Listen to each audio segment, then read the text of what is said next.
Alright guys, this next one's going to be called our RNT overhead squat drill, right? So RNT, what that stands for is reactive neuromuscular training, alright? So big fancy way of kind of say we're going to pull you into the dysfunctional pattern that we don't want, alright? So a lot of times when we get heavy weight over our head, a lot of times that weight can start to slide forward. We can kind of lose our kind of core positioning.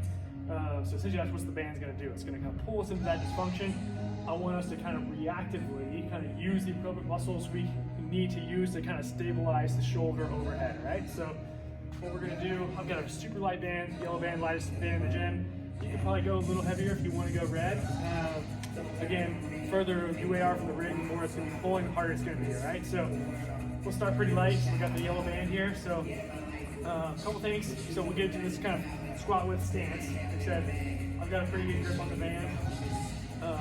What I don't want to see is us excessively kind of extend from the lower back or arch, or we don't want to lose this kind of this angle, right? So we want to kind of get that, fight for that full overhead position. If we can only get to here, that's fine, but as long as we're actively kind of using these muscles on the backside of the shoulder to kind of help stabilize, right? We want to fight to get that perfect position overhead, right? So here, rib cage pulls down, kind of squat stance. As I kind of descend into the squat, I'm actually pulling back against this band, right? I don't want to lose that position.